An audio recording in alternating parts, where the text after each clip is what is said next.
오늘 말씀의 제목은 요단 동쪽에서라는 제목입니다. 요단 동쪽에서. 여러분, 인생을 살아올 때 그 장소, 우리가 살아올 때 그 장소, 여러분의 지금까지 살아오시는 동안에 기억되는 장소가 있을 거예요. 기억되는 장소. 한번 생각해 보세요. 기억되는 장소가 어디지? 내가 지금까지 살아오면서 가장 기억에 남는 장소가 어디지? 장소가 참 중요해요. 우리나라가 일제 압박 가운데에서 이제 해방되려고 할 때 모스크바 삼상회의, 이런 회의를 하는 모스크바, 또 얄타 협정, 이런 그 장소들이 참 중요해요. 지금 전쟁이 한참인 우크라이나에 가보니까 우크라이나에가 얄타가 있어요. 흑해 쪽에. 거기는 아주 굉장히 좋은 휴양지인데요. 거기서 루즈벨트, 또 스탈린, 그리고 이제 마오쩌둥 이런 사람들이 이제 모여가지고 회의를 했다. 처칠 사람들이 모여서 회의를 했던 그런 장소가 있습니다. 장소가 우리 인생에 있어서, 또 국가의 장래에 있어서도 장소가 참 중요해요. 장소. 고려가 세워지기 전에 태조 왕건이 이제 견훤이하고 이제 한판 승부를 걸었습니다. 이때 그 문경세제 쪽에서 전투가 벌어졌는데요. 이때 왕건이 열세였어요. 견훤이 엄청 센 사람이요. 견훤이 체격도 좋고, 이 무술도 뛰어나고, 전략 전술도 뛰어나고, 그래서 오히려 왕건을 밀어붙여가지고 왕건을 사로잡을 수 있는 상황이 딱 된 거예요. 꼼짝없이 포위돼가지고 왕건이 죽게 생겼어요. 그 전투에서 잘못했으면 이제 끝나는 거예요. 고려는 못 만들어지는 거예요. 못 세워지는 거예요. 그런데 그때 그 왕건에 아주 충복이 한 사람이 있었어요. 형님 하면서 왕건을 형님이라고 모시면서 따르는 신순겸이라는 사람이 있었어요. 신순겸이라는 사람이, 형님, 옷을 바꿔 입읍시다. 그리고 왕건의 옷을 자기가 입고, 그리고 일반 병사의 옷을 왕건한테 입혀줘요. 저쪽 사람하고는 아주 다르죠. 열왕기상 20장에 보면은 아합이 여호사밧한테 왕복을 입히고 자기는 일반 병사복을 입고, 자기는 살고 죽더라도 네가 죽어라, 그러면서 전쟁을 끌고 왔잖아요. 아주 달라. 신순겸이는 내가 왕복을 입을 테니까 형님은 일반 병사의 복장을 입고 빨리 피신하십시오. 그리고는 그 신순겸이 엄청 그 무예도 뛰어난 용맹한 장수인데 무리 속에 들어가서 왕복을 입고 이리 치고 저리 치고 하다가 결국은 거기서 죽어요. 그 견훤 병사가 신순겸을 잡아서 죽여놓고 보니까 왕건이 아니야. 속았다. 왕건은 그 사이에 도망가가지고 결국은 견훤을 굴복시키고 고려가 세워집니다. 장소, 문경 전투. 우리나라 임진왜란 때도 일본이 쳐들어왔을 때 이순신 장군이 이 명량대첩으로 그냥 박살을 내고 결국은 나라를 위기에서 건져낸 그런 역사가 있잖아요. 얼마나 참 감사한지. 그런 장소들이 있어요. 장소. 오늘 요단 동쪽이라는 장소는 이스라엘 사람들에게 있어서 매우 뜻깊은 장소요, 의미 깊은 장소요. 그리고 또 모세에게 있어서는 정말 의미 있는 아주 뜻깊은 장소가 요단 동쪽이다. 왜 그런가 하는 것을 이제 보십시다. 왜 그런가? 오늘 44절에 보면은 모세가 이스라엘 자손에게 선포한 율법은 이러하니라. 하나의 기록문으로 보았을 때 모세가 누가 어떤 기사를 쓸 때는 그렇게 하잖아요. 누가 언제 어디서 무엇을 어떻게 왜 그렇게 나오잖아요. 육하원칙으로. 모세가 이스라엘 자손에게 선포한 율법은 무엇을? 율법을 선포했다. 이스라엘 자손이 애굽에서 나온 후에 모세가 증언과 규례와 법도를 선포하였으니 선포하였으니 46절에 요단 동쪽 벳부얼 맞은편 골짜기에서 그리하였더라. 장소 어디서? 왜요? 어디서? 요단 동쪽 벳부얼 맞은편 골짜기에서. 그리고 이 설명이 46절부터 49절까지 계속이 돼요. 그러니까 장소에 대한 설명이 제일 많아. 장소에 대한 설명. 한번 읽어보세요. 시작. 46절.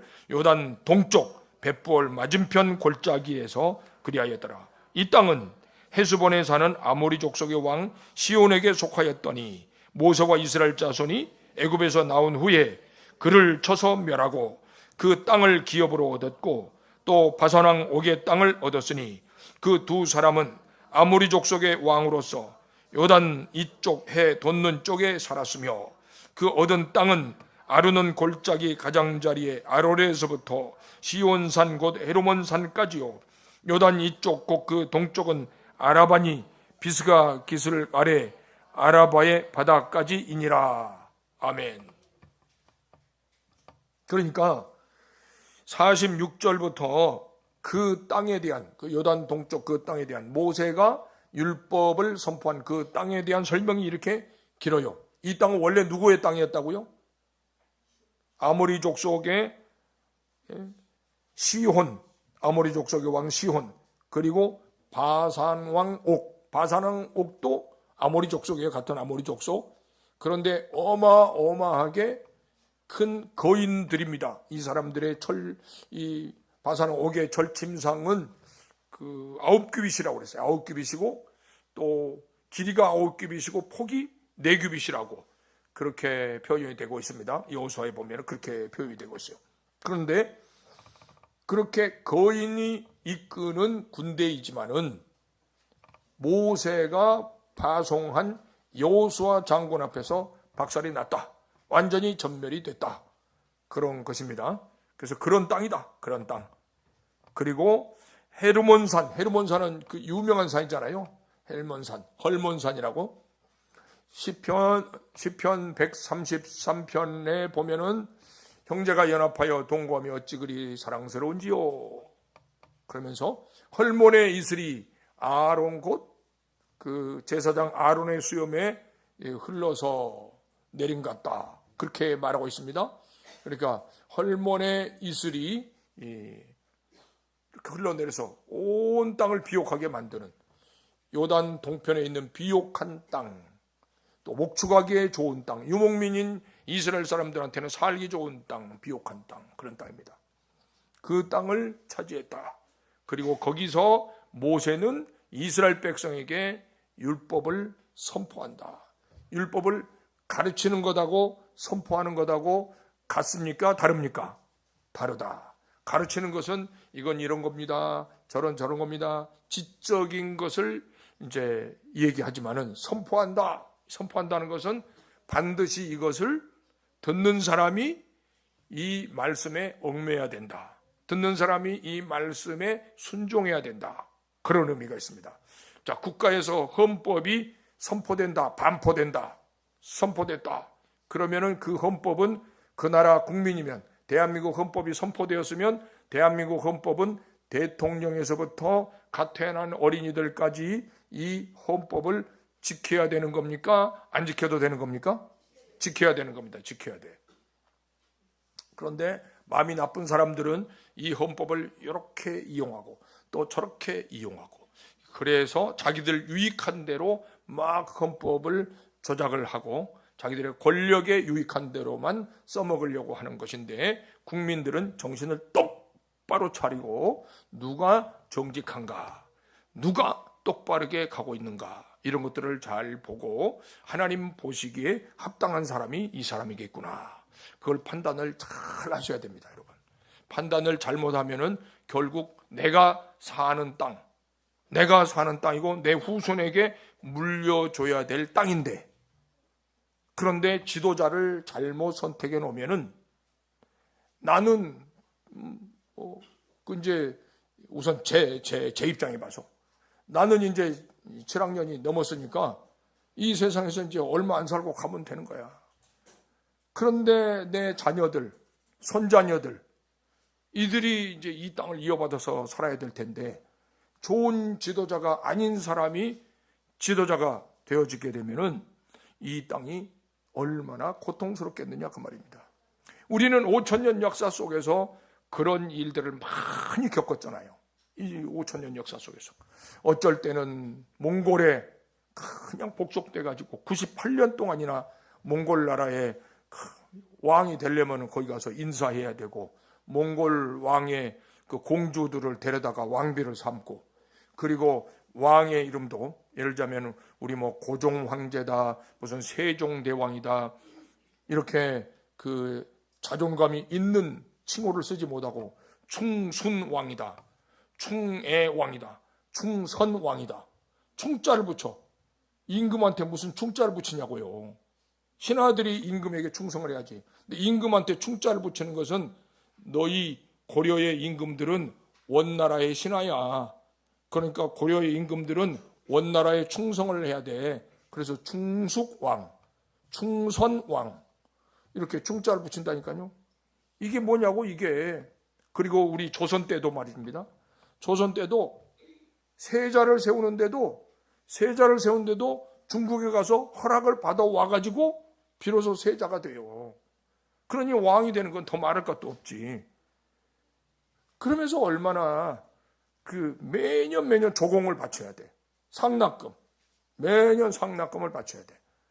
그런 일들을 했고, 그런가 하면 일본한테 임진왜란으로 고생을 당한 일도 있었고, 병자호라는 이후로는 청나라한테 그렇게 어려운 일을 겪게 되었고, 그러니까 여러분 이제 오늘날은 민주주의 나라잖아요. 민주주의. 그때는 군주주의 국가요. 군주주의. 군주라는 말은 임금이 나라의 주인이다. 그래서 군주요. 그래서 군주주의요. 그런데 지금은 민주주의요. 국민들이 국가의 주인이란 말입니다. 국민들이 국가의 주인이니까 국민들이 현명하고 국민들이 지혜롭고 국민들이 깨어있으면 악한 지도자를 뽑을까요? 안 뽑을까요? 안 뽑지. 그런데 국민들이 눈이 어두워져 있으면, 국민들의 마음이 비뚤어져 있으면, 국민들의 마음이 하나님과 멀어져 있으면, 그러면 하나님과 멀어져 있는 엉뚱한 그런 선하지 못한, 지혜롭지 못한 그런 지도자를 뽑게 됩니다. 그러니까 그런 지도자들은 자기 배만 채우려고 그러고 자기 권력만 강화시키려고 합니다. 말은 안 그렇지. 말은 국민들 하지만은 실제로는 결국은 가서 그렇게 해가지고 국민들의 권리를 이제 뺏는 이런 일들을 합니다. 그런 것들이 이제 그 공산주의 이론에 다 들어있고요. 사회주의 이론에 다 들어있습니다. 그래서 공산주의, 사회주의 하는 사람들은 목적을 위해서는 거짓말하는 것을 정당화합니다. 목적을 위해서는 거짓말하는 걸 정당화하는 거예요. 그러니까 우리는 정말 나라를 위해서 기도 많이 하셔야 돼요. 지금 저와 여러분은 나라를 위해서 기도를 많이 하고, 우리는 누가 진짜인지 몰라. 누가 진짜인지 우리는 알 수가 없어요. 그런데 기도를 많이 하면 주님께서 가르쳐 주실 겁니다. 주님께서. 그래서 주님이 가르쳐 주시는 그런 지도자를 뽑아야 됩니다. 그런데 이제 여기 모세는 하나님께서 세우신 정말 훌륭한 지도자입니다. 하나님이 직접 세우셨어요. 그 애굽의 바로의 궁중에서 40년 훈련시키셨고, 그 다음에 살인자가 돼가지고 애굽에서 탈출을 해서 미디안 광야로 가서 또 40년간 훈련을 받았습니다. 애굽에서 40년 훈련 받을 때는 내가 나다, 완전 자존심 짱인 그런 사람으로 40년 훈련을 받았어요. 애굽의 모든 공부 우수하게 했죠. 문과 무를 다 겸했어요. 정치력과 통치력과 여러 가지를 다 갖췄어요. 그래서 왕이 될 수 있는 서열 이제 몇 번째, 두세 번째는 되는 그런 이제 지위까지 됐단 말입니다. 바로의 공주의 아들이었으므로. 자, 그런 상황인데 하나님께서는 그를 애굽의 왕으로 삼지 않으시고 사람을 죽인 다음에 미디안 광야로 도망가게 하세요. 미디안 광야로 도망갔더니 여기서는 와, 나 별 볼 일 없네. 이렇게 이제 깨닫도록 만들어 주셨어요. 40년간 처가살이를 하면서 양만 치는 거예요. 양 치고 염소 치고 이런 일들만 하는 거예요. 그래서 나이가 80이 됐으니 혈기방장한 40대부터 시작해서 80세가 될 때까지 맨날 양하고만 같이 지냈으니까 얼굴도 검어지고 이제 기운도 점점 줄어들고 그러지 않았겠습니까? 꿈도 사라지고 모든 소망도 사라지고 아, 난 별 볼 일 없는 인간이었구나. 내가 40세 때까지는 괜찮은 사람인 줄 알았지. 이스라엘을 좀 이끌어서 지도자로 세워줄 줄 알았지. 그랬더니 지금 보니까 나 별 볼 일 없네. 나 아무것도 아니네. 이렇게 생각하고 있는데 하나님께서 어느 날 떨기나무 불꽃 가운데서 모세야 하고 부르신 다음에 애굽으로 보내셔서 이스라엘 백성들을 이끌고 나오게 하시고 그리고 이제 또 40년을 또 보낸 거예요. 그리고 지금 이제 120세가 되었어. 모세는 지금 이 벳부얼 맞은편 골짜기에서 백성들을 쫙 모아놓고 이 설교를 하는데 지금 여기 신명기는 모세가 이스라엘 백성들에게 나이가 120살이 되어서 마지막 고별 설교를 하는 3편의 설교가 들어있거든요. 1장 1절에서부터 4장 43절까지가 첫 번째 설교예요. 첫 번째 설교의 핵심은 우리가 40년 광야 생활을 왜 한 줄 알아? 지금 여기 서 있는 너희들의 아버지들이 하나님의 말씀을 못 믿었기 때문에 40년 광야 생활을 하게 된 거야. 그 설명을 해주고 있고 이제 오늘 읽었더니 이 4장 44절부터 이제 28장 68절까지는 우리는 하나님의 말씀을 순종해야만 복받는 백성이 되는 거야. 하나님의 말씀에 우리는 순종을 해야 돼. 이 얘기를 하고 있고 이게 이제 두 번째 설교예요. 그 다음에 29장부터 34장까지 있는 내용은 근데 말이야, 난 너희들 못 믿겠어. 제발 너희들 꼭 하나님 말씀을 지켜야 돼. 근데 난 너희들 못 믿겠어. 너희들이 틀림없이 하나님 말씀을 어길 건데 먼 나라로 결국 포로로 잡혀갈 건데 근데 너희들 그때에 이 노래 불러라 하면서 32장에 장차 1000년 후에 이 백성이 하나님 앞에 범죄하고 포로로 잡혀가서 거기서 고생하면서 돌아올 길을 열 수 있는 노래를 모세가 지금 불러주는 거예요. 그러니까 이건 모세의 지혜가 아니라 성령이 그렇게 하신 거죠. 그리고 그럼에도 불구하고 신명기 33장에서는 12지파를 또 축복을 하는 거예요. 야곱이 창세기 49장에서 자기 12아들을 축복하는 것처럼 모세는 신명기 33장에서 이스라엘 전 민족을 축복을 하는 겁니다. 야곱은 자기 아들들을 축복을 했지만은 모세는 이스라엘 전 민족을 축복을 하는 거예요. 대상이 달라요. 그러면서 이제 세 편의 설교와 그리고 오늘 읽은 말씀은 두 번째 설교의 서론 같은 거예요. 오늘 읽은 말씀 두 번째 설교의 서론 같은 거예요. 그런데 두 번째 설교의 서론 같은 이 내용에서 장소를 굉장히 강조하고 있는 거예요. 장소를 굉장히 강조하고 있다. 그래서 우리가 이 장소는 그냥 장소가 그냥 댕구만이 느닷없이 뚝 있는 게 아니고 그 장소 속에는 시간의 그 누적이 있는 거예요. 시간의 누적.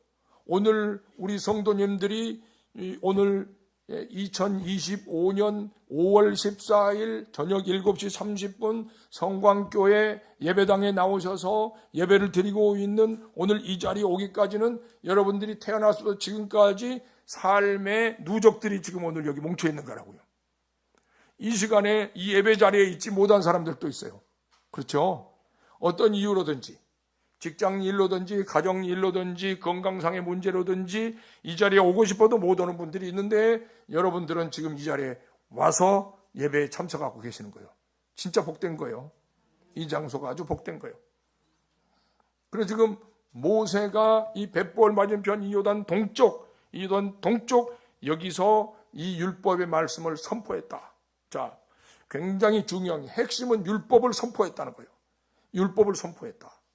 이 율법은 뭐냐? 이 율법에 대해서 뭐라고 설명하는지 봅시다. 44절에서 율법이라고 말하고 있습니다. 율법이라고 말하고 있는데 또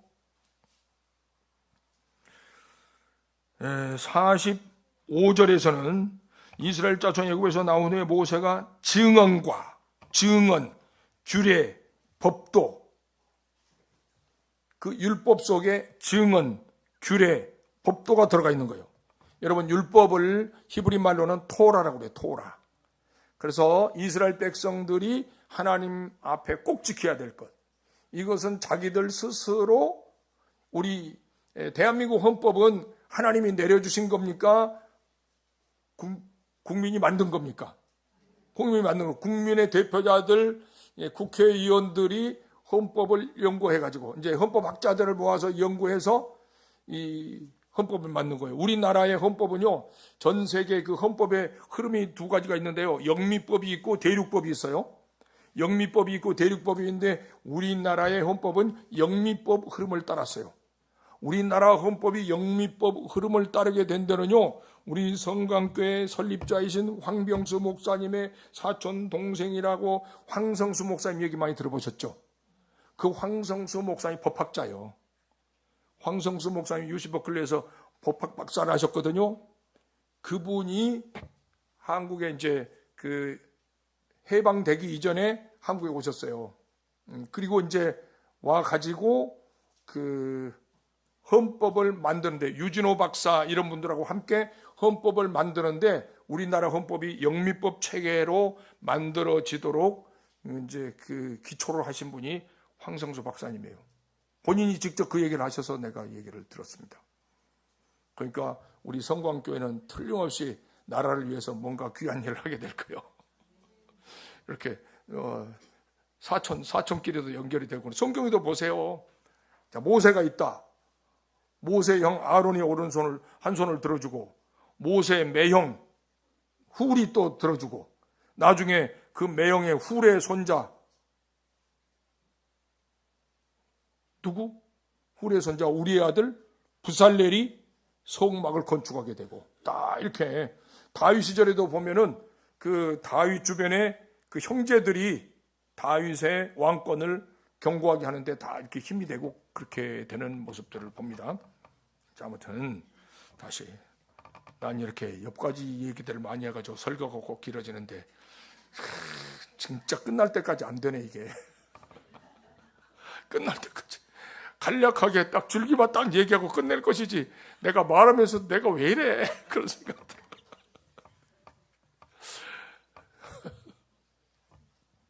아무튼 이제 이 모세가 이제 이 요단 동편 여기서 이 율법을 말하는데, 율법은 이스라엘 사람들이 이제 자기들이 직접 만든 게 아니라, 각 나라의 헌법은 국민이 만들고 학자들에 의해서 국회에서 통과해가지고 국민들이 인준을 하면은 그게 이제 헌법이 되는 거거든요. 일반 법률하고 또 달라. 일반 법률은 국회에서 딱 결정하면은 되지만은 헌법은 국민들이 도장 찍어줘야 돼. 그래야 헌법이 되는 거예요. 지금 헌법 개정 막 이런 사람들이 국회에서 그런 얘기들 하잖아요. 이 이제 헌법 개정은 자기들 마음대로 못 해. 국민이 3분의 2가 찬성을 해줘야 돼. 그 국민이 그 찬성 안 해주면은 헌법은 되지 않는 거예요. 그리고 아무튼 사람이 만드는 거예요. 그런데 율법은 이스라엘 사람들의 헌법과 같은 건데, 그들이 만들었을까요? 하나님이 주셨을까요? 하나님이 주신 거예요. 그러니 이건 흠이 있겠습니까? 없겠습니까? 흠이 없지. 전혀 흠이 없지. 인간이 만든 헌법은 흠이 있죠. 흠이 있어. 그래서 맨날 뭐 개정합시다 어쩝시다. 그런데 하나님이 주신 율법은 3,500년 전에 하나님께서 모세를 통해서 주신 이후로 한 번이라도 개정된 일이 있을까요? 없을까요? 없어요. 왜 없어요? 완벽하니까. 완벽하니까 헌법 개정 필요가 없어요. 하나님이 주신 율법. 그래서 이것을 토라라고 그러는데, 여기에는 이게 4가지 중요한 것들이 있어요. 첫째는 도덕법이 있어요. 도덕법. 도덕법은 하나님을 경외해라. 그리고 이웃을 사랑해라. 이게 도덕의 핵심이에요. 핵심. 인간의 모든 도덕의 근본 핵심은 하나님을 경외하고 사람을 사랑하는 게 이게 도덕의 인간다움의 핵심의 핵심. 그런데 하나님을 모르는 사람들은 하나님을 빼놓고 인간끼리 잘 지내는 것이 이게 도덕이라고 생각해. 이게 윤리라고 생각해. 그러니까 불완전한 거죠. 하나님을 섬기는 데서부터 출발해야 인간끼리 사랑도 제대로 되는 거예요.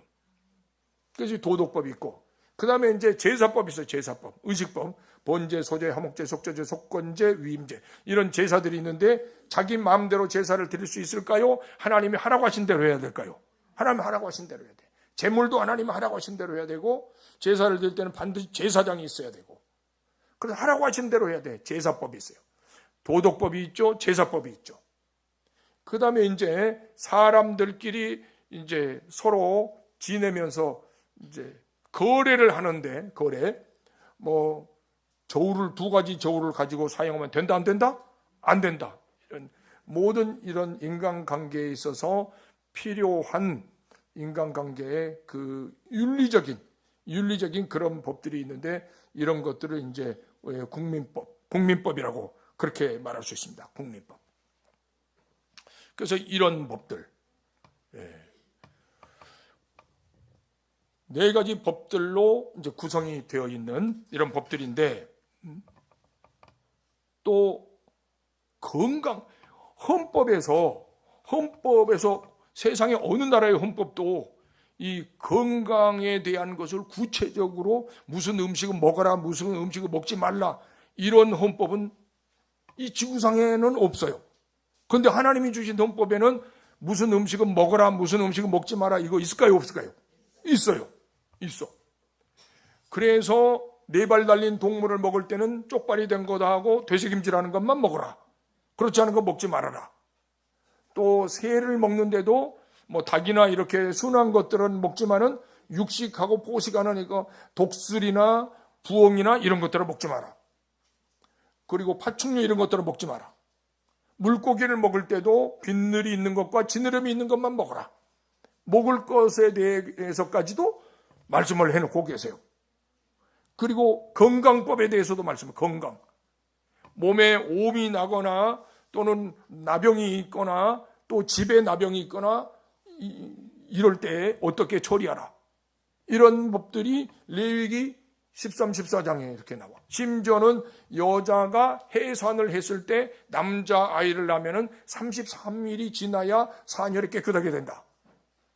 여자아이를 낳으면 66일이 지나야 사녀를 깨끗하게 된다. 그래서 이런 것을 또 해석을 잘못하면 하나님은 남존여비네. 남자는 33일에 끝나고 여자는 66일 가야 돼? 그런 것이 아니요. 하나님께서는 여성을 그만큼 더 섬세하고 아주 소중하게 다뤄야 될 존재로, 소중하게 섬세하게 다뤄야 될, 그렇게 소중하게 섬세하게 관리해야 될 그런 몸으로 여성을 만드셨다는 거예요. 그러니까 여성이 얼마나 존귀한지 몰라요. 물론 남성보다 더 존귀하다는 의미는 아닙니다. 남자와 여자가 똑같이 존귀하지만 각각의 그 특징에 있어서 달랐다 이거예요. 이런 것까지 하나님은 다 말씀해 주셨어요. 그래서 이런 것을, 그것도 법도 또 많지도 않아. 하라 하는 것은 248개, 하지 말라 하는 건 365개. 그렇게 해서 딱 613개로 그냥 딱 모아주셨어. 그러니까 613개만 마음에 담고 있으면 잘 지킬 수 있는 거예요. 이 율법을 모세가 선포했다는 걸 지키도록, 어기면 안 돼, 지켜야 된다. 그래서 그것을 45절에서는 증언은 어떤 의미냐?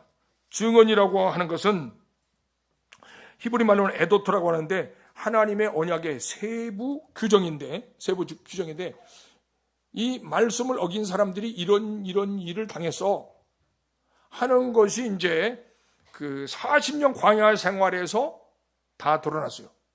자, 안식일에 하나님 말씀을 어기고 안식일에 나가서 나무한 사람이 있었는데 그 사람에 대해서 어떻게 처리할까요? 하고 모세가 하나님께 물었더니 하나님께 뭐라고 하셨어요? 돌로 치라고 하셨어요. 돌로 치라. 또 어떤 엄마는 이스라엘 엄마인데 아버지가 이제 이방 사람이야. 근데 그 집 아들이 사람들과 싸우면서 하나님을 저주했어. 이 사람에 대해 어떻게 할까요? 그랬더니 하나님께서 돌로 치라 그러셨어요. 이런 것들을 이제 말하는 게 증언이야, 증언. 실제적으로 구체적으로 말씀을 어겼더니 이런 결과가 왔다 하는 것까지 이제 다 이제 들어있는 증언. 그 다음에 규례. 규례는 이것을 글로 적었다, 이거 글로. 말로만 한 것이 아니요. 글로 적었어, 글로. 글로 적은 것을 이룰성, 글월문, 성문법이라고 그래요, 성문법. 그래서 토라는 성문법이에요, 성문법. 옛날에 그 우리나라 고조선 때는요, 법이 8개 딱 있어. 8조 법금이라고 그래가지고. 8가지 하지 말라는 거. 그 속에 살인하지 말아라, 간음하지 말아라, 이런 얘기들이 다 들어있어요. 도둑질하지 말아라, 이런 얘기들이 다 들어있거든요. 그 8개 그 8조 법금 중에.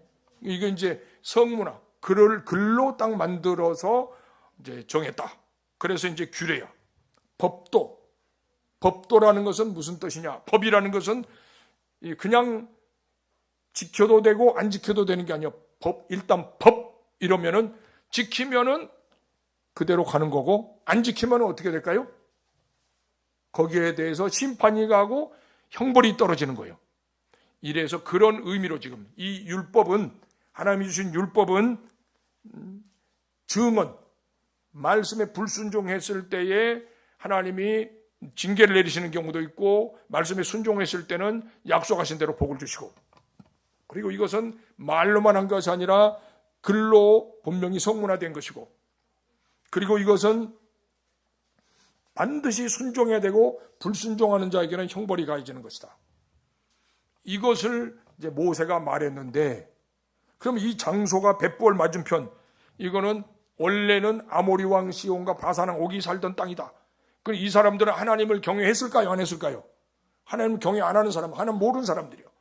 하나님 모르는 사람들을 쫓아내버리고 하나님의 은혜 안에 있는 이스라엘 백성이 이곳에 와서 이제 정착하게 되면서, 그러면서 이 땅에서 지켜야 될 법이고, 앞으로 요단을 건너서 요단 서편에서도 지켜야 될 법이 된단 말입니다. 그러니까 이것은, 이 장소는 굉장히 중요한 장소예요. 지금까지 40년 광야 생활을 해온 것에 이제 그 마지막 종착점이에요, 종착점. 40년 광야 생활의 종착점. 그런가 하면은 모세가 자기 인생의 종착점이요. 모세의 사명이 끝나는 지점이요. 모세는 요단강을 건너서 요단 서편을 한 번만 보게 해달라고 하나님께 기도했는데 하나님께서 거절하셨습니다. 그러니까 이 땅이 모세로서는 사명이 끝나는 땅이요. 사명이 끝나는 땅. 저와 여러분도 이 땅에 살아있는 이유는 무엇이 있기 때문일까요? 사명이 있기 때문이요. 그래서 사명이 끝나면은 결국 하나님이 데려가십니다. 그래서 사명을 충성스럽게 잘 감당한 사람은 잘했다, 착하고 충성된 종아 하고 주님이 칭찬하시고 상급을 주실 거예요. 그런데 주님이 사명을 주셨는데 충성스럽게 감당하지 않고 게으름만 피운 사람이 악하고 게으른 종아 하면서 책망을 하실 겁니다. 그러면 여러분 한번 생각해보세요. 나는 지금까지 하나님 주신 사명이 뭐지? 내가 하나님 주신 사명을 잘 감당했나? 만약에 오늘 저녁에 주님께서 나를 찾으신다면 나는 하나님으로부터 칭찬을 받을 건가, 책망을 받을 건가? 이런 질문을 스스로에게 해보시라고 말입니다. 여러분 스스로 자기에 대한 답이 나올 거예요. 예. 요즘 어떤 사람들은 자기 잘못한 걸 전혀 모르는 사람도 있긴 있어요. 그런 사람들은 주님 앞에 가서 이제 비로소 이제 책망을 받게 될 수밖에 없죠. 할 수 없죠. 그런 사람들은. 그런데 진짜들은 보면은 살아있는 동안에는 다 주여 불쌍히 여겨 주시옵소서. 자기 죄를 보면서 회개하고 부족한 것을 보면서 하나님의 도우심을 구하고 이렇게 나가는데, 이 중심이 뻔뻔한 사람들은 내가 잘했잖아, 지금까지 나 더 잘했잖아 그러면서 자기 잘한 것을 막 사람들에게 선전하고 알리고 그렇게만 하려고 그래요. 자, 요단 동편은 모세 사명이 끝나는 장소다. 이제 조금 있으면 모세가 사명만 끝나는 게 아니라 육신의 생명도 끝나는 거예요. 저와 여러분도 언젠가는 주시는 사명이 끝나는 지점이 와요. 우리에게 주신 생명이 끝나는 지점이 와요. 자, 그때 나는 주님 앞에 어떤 모습일까를 잘 생각할 것이고, 또 이 땅은 원래 이스라엘 백성들의 땅이었습니까? 아모리 사람들의 땅이었습니까? 아모리 사람들의 땅, 죄악으로 관영한 땅, 하나님을 모르는 땅이었는데 이 땅을 뺏었습니다. 뺏을 때 가만히 야 나가 말로 해서 뺏었습니까? 전쟁에서 처부수고 다 죽이고 빼앗았습니까? 전쟁에서 처부수고 다 죽이고 이 땅을 차지하게 된 거예요. 우리는 우리 속에서, 우리가 사는 내 삶의 영역 속에서, 우리 가정에서, 우리 교회 안에서 처부수고 죽이고 쫓아내 버려야 될 죄악이 있는 거예요. 그 죄를 이기고 마귀를 이기고 정욕을 이기고 승리한 사람이 지금 서 있는 땅이에요. 이 땅이. 여러분, 죄와 마귀와 정욕을 이기고 승리했을 때에 우리는 무엇을 생각해야 될까요? 모세는 지금 이 승리의 땅에서 내 앞에 있는 이 다음 세대들에게 뭘 가르치려고 하고 있어요? 하나님의 율법을 가르치려고 하고 있어요. 어떤 사람들은 자기가 사업을 해서 잘 됐어. 시험을 쳐서 합격을 했어. 무슨 일을 계획한 대로 성공했어. 그러면 자기 자랑하기에 바빠, 자기 자랑하기에. 그런데 모세는 지금 그런 입장이 아니고, 이렇게 승리했지만, 승리해서 이 땅을 빼앗았는데 나는 얼마 있으면 떠날 거고, 앞으로 너희들이 계속적으로 요단을 건너서 요단 서쪽도 빼앗아야 될 텐데, 너희들은 지금 이 땅을 빼앗은 것에 만족하지 말고 하나님을 기억하고 하나님 말씀에 순종할 결단과 각오를 해야 돼. 그래서 너희들이 듣고 순종해야 될 율법을 내가 증언하면서 규례와 법도로 너희들에게 가르치는 거야. 이런 얘기입니다. 그러니까 여러분, 우리가 인생에 있어서 어떤 일이 잘 되고 이건 승리라 할 만한 상황이 나타났을 때 우리는 입을 열어서 뭘 해야 될까요? 하나님의 말씀을 자녀들에게 가르치고 이웃들에게 가르치고 우리 후대들에게 하나님 말씀을 가르치고 하나님께서 여기까지 인도하셨다 하는 것을 드러내고 자랑하고 하나님께 영광을 돌려야 되는 거예요. 무슨 일이 잘 됐다 싶을 때는 하나님께 영광을 돌려. 하나님께 영광. 이 장소가 승리의 땅이에요. 그리고 이 땅은 요단 동편, 이 땅은 이제 루벤 지파, 갓 지파, 므낫세 반 지파들이 장차 살 땅인데 모세가 지금 이 말을 할 때는 이미 그것이 결정된 이제 그런 상황이에요. 그런 상황인데 결국 이스라엘 12지파 중에 일부 2지파 반이 여기서 이제 살아야 될 거라고. 후손들이 여기서 살 땅이요. 그러니까 저와 여러분은 이제 여기 계시는 이제 7학년 이상들은 앞으로 뭐 30년 이상 산다 하는 것을 뭐 장담은 못해. 이제 그럴 분이 분명히 있을 거예요. 분명히 그럴 분이 있겠지만은 7학년 이상들은 앞으로 30년 후에도 내가 성과 함께 와서 수요예배 드리고 있을 거야. 이렇게 자신만만할 수 있는 분은 아마 별로 없을 거예요. 그러나 뭐가 자신만만하면 그래도 우리 후손들이 여기서 예배를 드리겠지? 이거는 이제 우리가 이제 상당히 프로테지가 높게 믿을 수 있잖아요. 그건 이제 기대할 수 있고 그건 믿을 수가 있는 거예요. 그런 상황에서 모세가 내 사명은 이제 끝났어. 난 여기서 이제 조금 있으면 이 세상을 떠나. 그렇지만 이 땅은 우리 후대들이 이 땅에서 살아야 돼. 그래서 후대들이 이 땅에서 앞으로 살 텐데 잘 되기를 바라겠어요. 너네들 마음대로 살아. 이제 나는 이제 가버리면 뭐 너네들이 어떻게 되든지 그건 알 바 없어. 히스기야는 그래서 히스기야는 바벨론에서 사신이 오니까 막 자기 왕국에 있는 거 다 보여주고 이사야가 가서 뭐 보여줬어요? 다 보여줬는데요. 하하, 왕이 왜 그랬겠어? 당신의 후손들 가운데에서 당신이 저 바벨론 사람 보여준 모든 것들을 다 바벨론으로 다 빼앗길 그때가 올 거예요. 아이고, 나 때 평안하니 다행입니다. 이러고 있어. 이게 할아버지 마음이 아니지. 왜 그런 마음을 이 할아버지가 갖는지 참, 할아버지도 아니요. 그때 나이가 39밖에 안 되니까. 예? 이 아저씨가 왜 이렇게 그런 마음을 갖는지. 후대를 생각하는 마음을 가져야지. 6월 3일에 여러분이 투표하는 그 한 표는 여러분들의 후대들에게 아주 지대한 영향을 미치게 될 것입니다.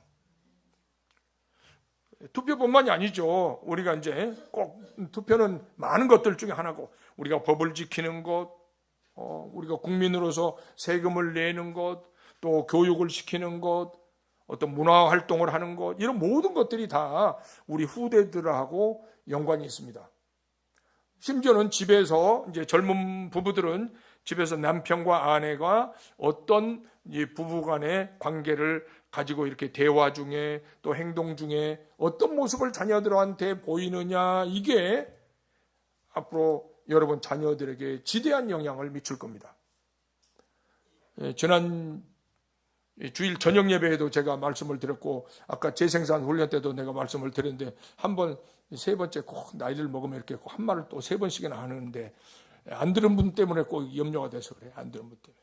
그 유명한 그 강사 있잖아요. 강사. 사람들의 마음을 업시키고 상심한 사람들 마음을 이렇게 하는 그 김창, 있잖아요. 하는 말이, 그런 말을 하더라고. 그런 말을. 뭐라고 말하냐면은, 내가 보니까 세상에서 이렇게 성공하는 사람들은 두 가지 공통점이 있습니다. 그렇게 말해요. 그 한 가지는 아버지가 온유하고 부드러운 집, 그 집 아이들이 비교적 성공률이 높더래. 그리고 두 번째는 웃기더라고. 두 번째는 아버지가 일찍 돌아가신 집. 아버지가 일찍 돌아가서 아버지가 아예 없으면 어머니가 내 새끼 하면서 자식들 이렇게 하면서, 그 어머니가 내 새끼 할 때 어머니가 애쓰는 모습들은 보면은 자식들이 측은하고 안 됐고 짠하고, 그러니까 내가 어머니한테 잘해드려야지, 어머니한테 효도해야지, 이런 마음을 많이 갖게 되나 봐요. 근데 그 말이 역사를 이렇게 보니까 또 일리가 있어. 또 몽골의 징기스칸 같은 사람도, 징기스칸은 아버지가 일찍 돌아가셨거든요. 또 프랑스의 나폴레옹 같은 사람도 아버지가 일찍 돌아가셨어. 아버지가 일찍 돌아가신 사람 중에 그 영웅 호걸들이 많이 또 있더라니까. 그 말이, 이 사람도 한참 조사해보고 한 말이지 그냥 괜히 한 말은 아니로구나. 그런 생각을 했는데요. 자, 우리 자녀들이 잘 되기를 바라는 것이 부모들의 공통적인 마음이라면, 그 자녀들에게 가장 좋은 유산이 뭐겠느냐? 돈을 많이 물려주겠느냐? 아니면은 뭐 공부를 많이 시켜주겠느냐? 명심보감에 이런 말이 있어요. 명심보감에. 자, 부모가 자식을 생각해서 돈을 많이 물려준다고 하자. 근데 그 자식이 호랑방탕해서 돈을 엉뚱한 데 다 써버리면 돈 물려준 거 아무 효과가 없다. 또 아버지가 자식을 너무 사랑해서 공부를 많이 하라고 책을 많이 남겨줬다. 근데 자식 안 읽어보면 소용없다. 그런데 자식이 미련하고 멍청해도, 자식이 무능해도 아버지 어머니가 선을 많이 베풀어 놓으면, 옛사람 말에 적선지가는 필유여경이라 그러잖아요. 선을 많이 쌓는 집에는 반드시 경사가 온다. 그래서 어려운 사람 돌봐주고, 이 사람 저 사람 도와주고 돌봐주고, 사랑을 베풀고 자비를 베풀고 자선을 베풀고 그래 놓으면은 자식이 좀 모자라도 그 부모로부터 은덕을 입은 사람들이, 내가 쟤네 아버지한테, 쟤네 어머니한테 덕을 많이 봤어. 쟤네 부모님들이 나를 많이 도와줬어. 그래서 나도 그걸 쟤한테 갚아야 되겠어. 이러면서 갚는 수가 있으니 부모들이 자식을 위해서 할 수 있는 일이 선을 베푸는 것이 좋다. 이제 그런 말을 하는데, 그러나 그것은 당대뿐이지, 당대뿐이야. 당대고 다음 때까지만 가는 거지. 그 할아버지가 뭐 어쩐지 이런 얘기는 안 하거든요. 그렇다면 자자 손손대를 이어서 자손들이 잘 되게 할 수 있도록 하려면 어떻게 해야 되느냐? 하나님의 말씀 훈련을 시켜야 된다는 거죠. 하나님의 말씀 훈련. 그래서 요단 동편에서 모세는 지금 비장한 마음으로 간절히 이 내 후대들이 잘 되기를 바라는 마음으로 이 말씀을 가르치고 있다. 우리는 우리 인생의 마지막에 어떤 어머니가 그랬잖아요. 돌아가시면서 큰아들한테도 천국에서 보자, 둘째 아들 천국에서 보자, 셋째 천국에서 보자, 넷째 막내 아들한테는 아무 말도 안 하고 잘 있거라. 그래서 넷째가 어머니 왜 나한테는 천국에서 보자 말 안 해요? 너는 예수님을 안 믿잖아. 네가 예수 믿어야 내가 너더러 천국에 가서 만나고 자고 그러지. 너네 형 세 사람은 다 예수 믿는 사람들이라 천국에서 만나겠지만 너는 예수를 안 믿으니 어떻게 천국에서 만나겠어? 그랬더니 그 말씀을 듣고 이 아들이 엄마 나 예수 믿을게요. 그리고 엄마가 돌아가시는 순간에 예수를 믿었답니다. 그러니까 자녀들을 위해서 부모들이 할 수 있는 가장 좋은 유산은 무슨 유산이다? 신앙의 유산이다. 말씀의 유산이다. 기도의 유산이다. 이 요단 동편에서 모세는 지금 그 하나님의 말씀의 유산을 자기 후대 민족에게 이렇게 전수하고 있다. 그러니까 얼마나 뜻깊고 얼마나 기가 막히냐. 그 지금까지도 쭉 이스라엘 사람들은 물론 잘 못 지켜서 바벨론 포로로 잡혀가기도 하고 했지만은 지금까지도 이스라엘 사람들은 이 하나님의 말씀을 지키는 사람들이 있다고 말입니다. 그러니까 여러분 자식들한테 돈 많이 물려줘야 돼, 집을 물려줘야 되겠다, 뭐 재산을 물려줘야겠다, 뭘 해줘야 되겠다 이런 것 이전에 그런 것도 이제 플러스 있으면 좋죠. 그거 필요 없다 이런 건 아닙니다. 그런 거 해주는 거 좋지만은 가장 중요한 것은 뭐다? 신앙의 유산, 말씀의 유산, 기도의 유산 이것을 꼭 제대로 물려주셔야 된다. 이것은 아주 간절한 마음으로 아주 그냥 애써서 그 자식이 밥을 안 먹으면 어머니 마음이 그냥 안 먹으려면 말아라 이런 마음 가져요? 자식이 밥 안 먹으면 엄마들 마음이 어때요? 왜 안 먹지? 안 먹으면 한 숟가락도 먹이나 한 숟가락이라도 먹어. 엄마들은 그러잖아요. 자식이 밥을 안 먹으면 막 가슴이 막 어쩔 줄 모르잖아요. 이러다가 제가 무슨 큰 병이 들었나 막 걱정이 되고 그러시잖아요. 그런데 주일날 교회 왔나 오는데 그런 마음 가져보세요. 영적인 복이 얼마나 큰지 내가 지금 알고 있나? 이런 생각도 한번 해보시면서 정말로 우리 후손들에게 신앙의 유산을 잘 물려주기로 결단하시기를 축원합니다. 네. 언제나 나는 설교가 짧아질까? 미안합니다. 그래도 여러분 이 중요한 말을 내가 안 하고 그냥 줄일 수가 없더라고요. 그러니까 오늘 말씀을 기억하면서 주님 제 인생의 마지막에 하나님 앞에서 정말